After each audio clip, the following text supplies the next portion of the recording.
Nick, hello, how are you? I'm very well, thank you. Thank you. Yeah, good. Very hot. I know. I'm sweating. It feels like I swam here. You know what? My friend just got back from Fiji really randomly. She said it's hotter here than it is in Fiji. Oh, mate, it's unbelievable. It's 6 o'clock and it's 32 degrees out there. I got a goblet of vodka tonic just to cool me down.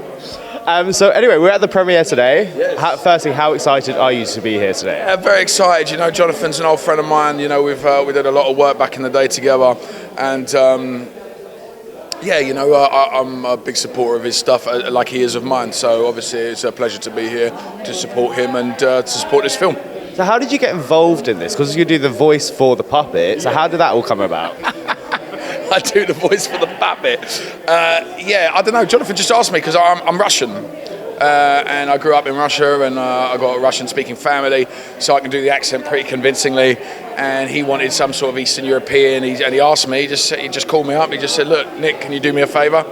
I said, "Yeah, sure, no worries." I sent it to him via a voice note, so you know. And I said, "Look, if this is what you're looking for, then let me know, and we'll go studio, do it properly."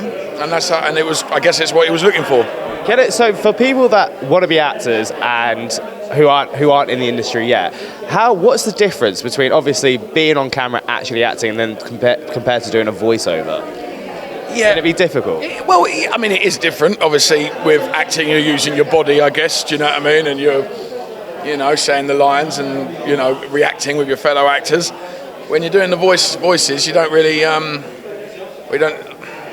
you're kind of on your own, do you know what I mean? So you kind of got to feel it and feel the vibe yourself, sort of thing. So it's a very different medium. Same thing, but same ball game, but just a different league. You know, it's just a different setting. You know. Do they give you like a kind of like clips of what the scene could be? No, well, not on this one. Sometimes they do, but they didn't on this one. He just said, "Look, just try and be scary and try and, you know, Basically, it was just like, this is the picture of him. What do you think he sounds like?" That's basically what it was. And I just came up with the voice. So we've got to talk about Rise of the Footsoldier as well. Obviously the new one's coming out, which you have directed, and you have been a part of the previous ones as well. Why do you reckon the public loved Rise of the Footsoldier so much? I got to be honest, without sounding in any way political or anything like that, I think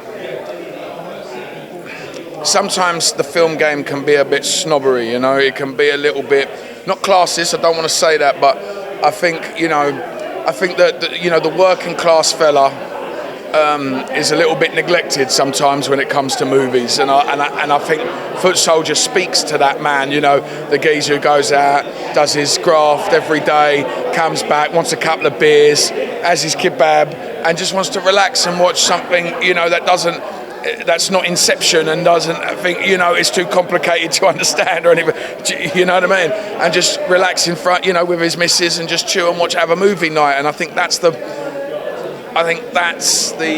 appeal of it, you know? Well, the Footsoldier films have been a stamp for a lot of filmmakers to make films just like Footsoldier. How does that feel to be a part of that kind of history? Well, yeah, listen, I can't thank Andy Loveday enough for that opportunity. I came into the franchise, I wanted to direct the third one, and unfortunately there was a little bit of thing and I didn't get that job. But then Andy, as a way of compensation, brought me in as an actor into number 4. And I did second unit directing on number 4. And I think like none of my footage made it into the thing, and I was kind of like, why not, bro? And he was like, mate, it was too good. It didn't match what else we shot.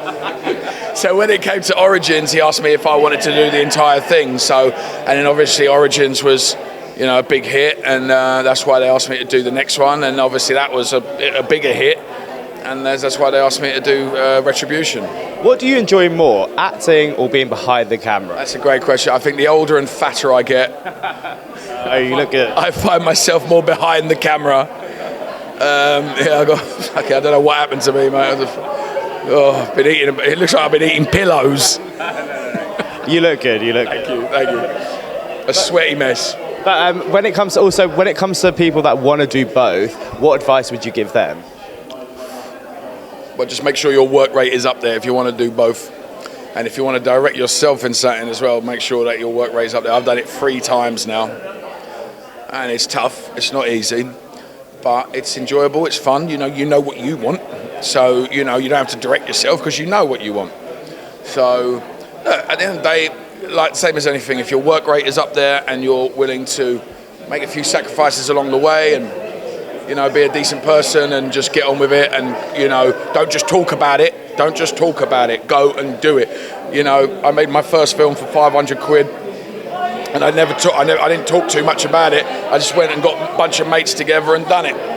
So if I can do it, anyone can do it, really. I spoke to Emily Wyatt at the Jackie the Stripper premiere, and she said she's seen the film Retribution, and she said it's amazing. So what can fans expect from this film? Well, it's very different. I mean, no two Footsoldiers are the same. They all are very different, and I think they have to be to keep the audience entertained, keep them, enjoying the franchise. And this time we've just gone down the action route. It's not based on real events anymore. I mean, they haven't been for a while. People still say, "Is this really happened?" Oh yeah, Pat Tate was running around like people with a bazooka. No, we've gone out the realms of reality, and I think you need that to make a franchise, transcend what the original material was. And that's not taken away from the original. The original is by far the best film, and big up Julian Gilby if you ever hear this, mate. But I feel like in order for something to progress, you have to evolve, and that's what we've done. We've evolved into a ton of explosions and AK-47s. And then two quick last questions for Harbinger. For horror fans, what do you reckon they can expect from this film? I didn't actually hear that one. For Harbinger, what do you reckon for horror fans they can expect from this film? Well, I don't know too much about it, to be honest, but, Jonathan, man, he loves horror. And, and I feel if someone's going to do a good horror in this country, it's going to be Jonathan. So I would hope that you guys can expect something scary, I guess. It's not really my genre of horror, but I just hope I don't myself too much. And then lastly, obviously you're very busy at the moment with especially Footsoldier coming out next, the premiere's next week or the week after. But what else can we expect from you? Is it the week? 2 weeks to lose about 3 stone. I'm fitting into no suit. What else can we expect from you in the future? We have a few projects in the pipeline, nothing I can really speak on. We shot a promo for a new project, me and Andy Loveday, and for something very, very exciting. Nothing to do with Footsoldier, a brand new, it's not brand new, but it's the revival of something old, which I think people are gonna go bandy for, if I'm serious, if I'm honest, Mate, thank you so much and enjoy tonight. Thank you very much. Thank you for having me. Cheers, guys. Nice one.